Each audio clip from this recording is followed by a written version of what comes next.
Sir, yoga is said to be a union with God. So, can you please explain to us how does God enter yoga?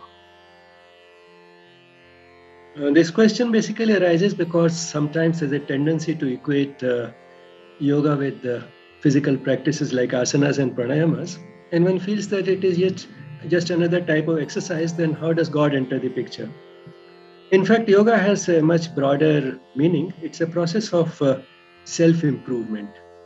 And self improvement can be an endless process because after some improvement has been made, then there is room for still further improvement. And this improvement should affect all parts of the being, the body and the mind.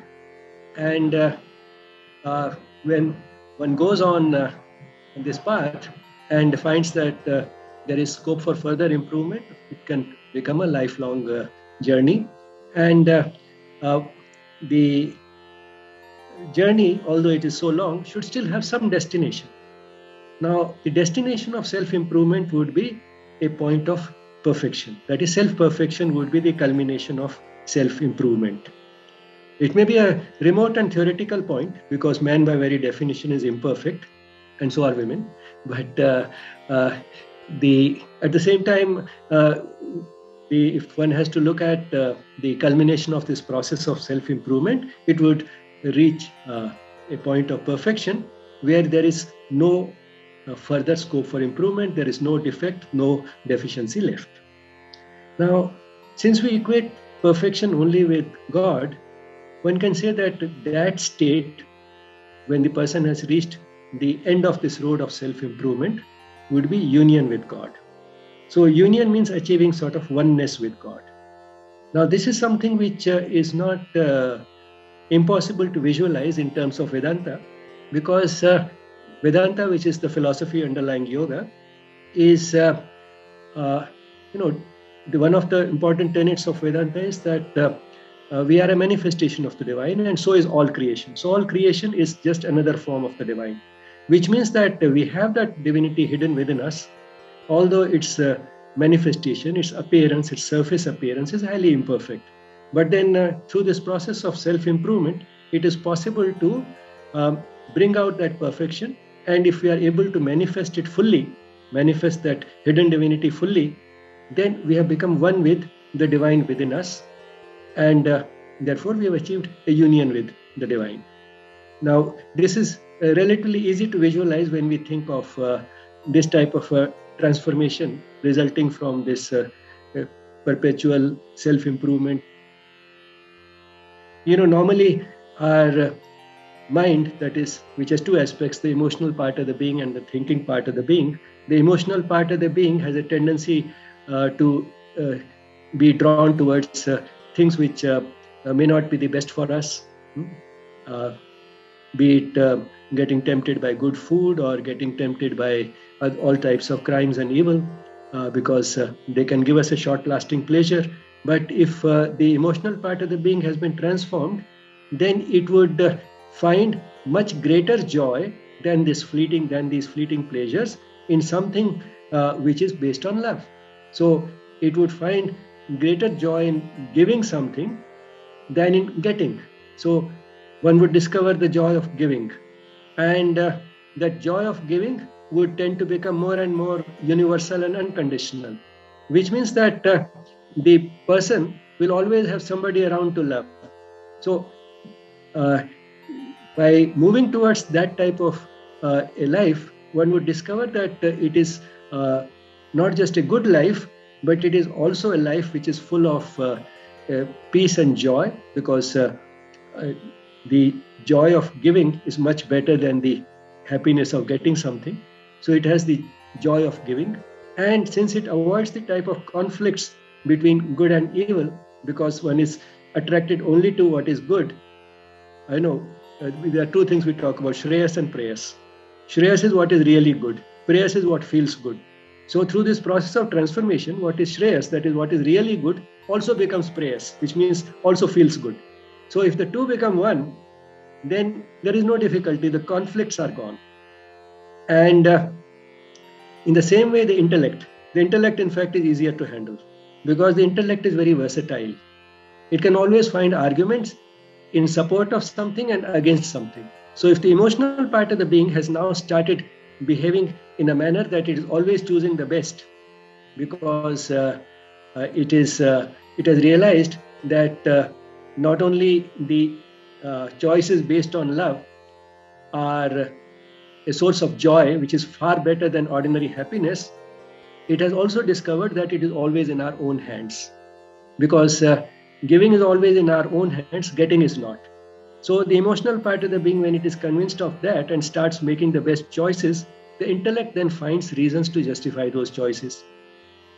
So, which means that as the divinity hidden within us is manifested more and more by our mind, we start making the best choices, which in fact reflect the choices that our soul would make. The soul is our divine essence.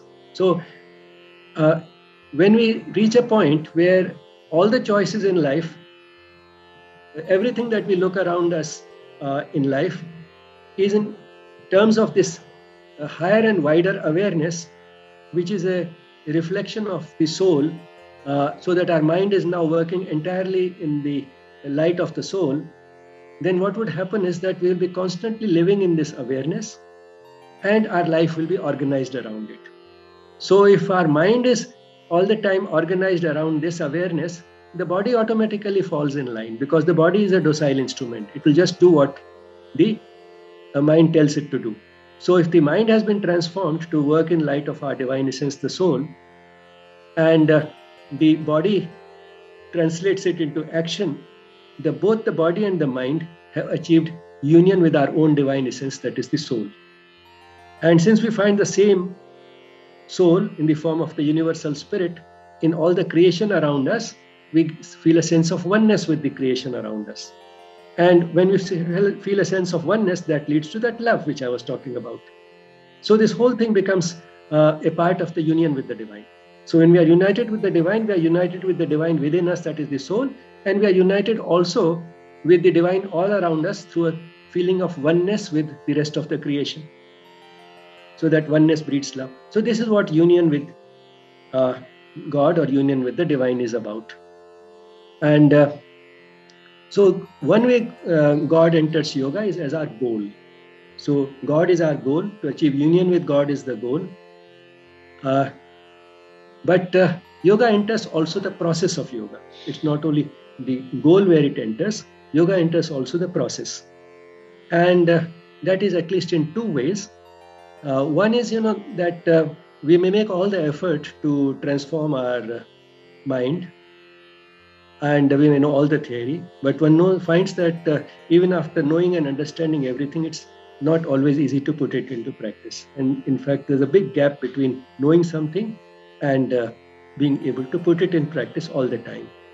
And therefore, what we find ultimately is that if a person makes a big leap on the spiritual path, it is not because of his personal efforts, it is more because of some mysterious force. And that mysterious force seems to be divine grace. Grace is something which is given out of love. It's something like the difference between a prize and a gift. For a prize, one has to work, and the prize is proportional to the effort put in. But for a gift, one doesn't have to work. It's given out of love. So it's God's love which is expressed as God's grace. God's grace is available to everybody, but we have to be open to it. We have to be receptive to it. And we become receptive to it only if we believe in God.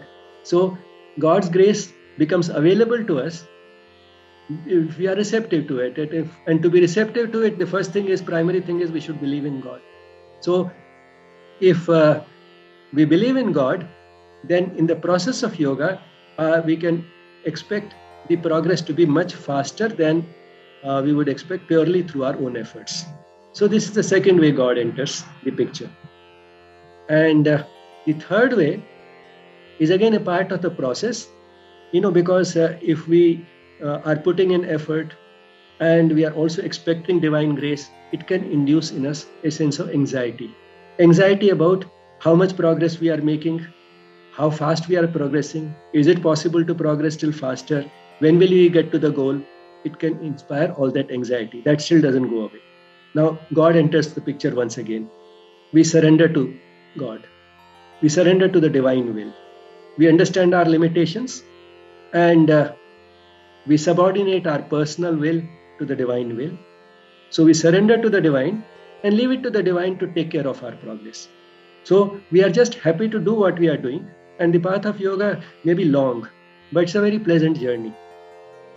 As we progress, we get more and more of all the things that we are looking for: joy, peace of mind, good health, a sense of fulfillment. We get more and more of these things. So it's a pleasant journey, and we just enjoy the journey. We forget about the destination. We leave that to the divine. So that takes away all the anxiety about progress and how much we have covered, how much longer we have to go. All that anxiety is gone. So God enters yoga at least in three ways. One is, of course, as the goal, and at 2 points in the process itself, as the source of divine grace, and as the one to whom we surrender, in whose hands we place our life and our progress and everything, so that we have no anxiety. We just do what we have to do and leave the outcome to the divine. So these are the three ways in which God enters yoga. Thank you, sir. I had a small question. You talked about believing in God, a brief about that. So is it possible to practice yoga without believing in God? Sure, I mean, even an atheist can practice yoga, but if he doesn't believe in God, then he just believes in the idea of self-perfection. That doesn't require belief in God. But then that would mean that he's entirely on his own. The divine grace is available to him, but he's not receptive to it.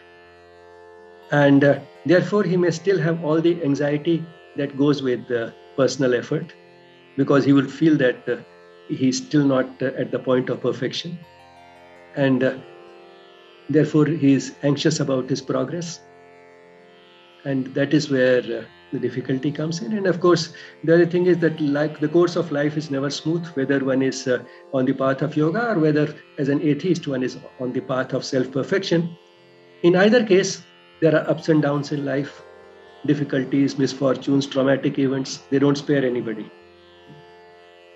And therefore, once again, the person who is on the path of self-perfection without believing in God will be troubled more by all those, whereas the person who is believing in God will take all those also as an expression of divine love, as opportunities for making further progress, because in fact they do help us progress. One can grow through good fortune as well as misfortune. So he'll take both of these as something that has been given by the divine to us, because we need them. We need them because if we had only good fortune throughout life, then we'll be so lost in life, because we'll find it so amusing and entertaining that we'll forget what the genuine purpose of life is. On the other hand, if everything keeps going wrong with life, we'll get so dejected and disappointed that we'll feel like committing suicide. What keeps us going is a mixture of both. We get a mixture of both because we need both. Now, this is something which only a person who is on the spiritual path understands, because he takes both these as something, as gifts from God, accepts them with gratitude, what's called accepts them with prasad buddhi, treating both of them as prasad. So his intellect, is now geared towards, tuned in such a way that he accepts them both as prasad from the divine, as a gift from the divine. And he feels that this has been given to me because I needed it, and uses both as opportunities for progressing on the path. So while whether a person is a believer or a non-believer, both can experience all these difficulties and traumatic events in life. The one who is a believer and has surrendered to the divine, also in this respect, that he has surrendered to whatever happens in life without questioning it, but instead accepting it with delight and using them as opportunities, trying to see how these can be opportunities for growing. In fact, both can be opportunities. Good fortune can be an opportunity, because if we accept it with gratitude, And good fortune basically means we have more of something than most people have. So if we have more of something than what most people around us have, we can share it with those who need it. Be it wealth, be it knowledge, be it whatever it is. So we can share that. And that becomes a source of our own spiritual growth, because we grow by giving. We can grow also through misfortune, because in fact, the sad fact is that we grow more and more often through misfortune than through good fortune. We grow also through misfortune. How do we grow through misfortune? It is only in a misfortune that we firstly realize our helplessness. All the resources of which we were proud prove completely useless. And that is when we realize our helplessness and we turn to a higher power. Secondly, what happens when we are in a state of helplessness, that invariably some people around us become they enter our lives and help us out. They rescue us from that situation. They at least give us some solace, comfort, some sort of help. So these are instruments of God. I mean, we have turned to God and God sends his instruments. So when they help us, it makes us realize our interrelatedness. Now, feeling interrelated with the rest of the creation is one important step in spiritual, on the spiritual path or on the path of yoga. So, firstly, we realize our helplessness. We turn to a higher power. That higher power sends some instruments to help us out, and we realize our interrelatedness. And further, because of realizing the interrelatedness, we grow in love for others. So that when an opportunity comes for us to give something, now we have received something to help us in this unfortunate situation or in this unpleasant situation. When somebody else is facing an unpleasant situation and we can do something, we start doing for that person because we have realized our interrelatedness. So once again, we get the joy of giving. So the result of all this is that we can grow both through good fortune and misfortune. And this we can do only if we believe in God. Because we have surrendered to the divine, we have accepted both good fortune and misfortune with equal delight, and we are using both for further progress. So that is how belief in God helps us. Of course, one can practice, but then one will be more anxious for progress if one doesn't believe in God, and one will not be able to have that degree of equanimity in misfortune, and one will not be able to use good fortune and misfortune for further spiritual growth or further personal growth, if an atheist may like to call it personal growth. So he will not be able to use these for personal growth to the same extent. That's important, because they can be still used. He can also have some equanimity, because equanimity is not only on the spiritual path. One can have what is called philosophical indifference, which comes with maturity particularly. As a person matures, he says, yes, I've seen enough of life, all these ups and downs, now nothing affects me. Now that is philosophical indifference. That also is a sort of equanimity. But then that is equanimity, that is not equality. The difference is that equanimity is not getting affected by ups and downs. Equality is accepting both with equal delight. So you are looking at them equally. That comes only on the spiritual path. And further, a person who is a non-believer can also use these. He can say that there is a lesson hidden in everything that is going wrong. He can look for lessons, but he will not benefit to the same extent as a person who believes in God, because then the whole perspective changes. So he will suffer less through misfortune and progress more. And he'll have no anxiety about reaching the goal, because that again he has left to the divine. But it's possible. Sir. It's possible to practice yoga. Even an atheist can do it. Thank you, sir. Thank you so much. Thank you.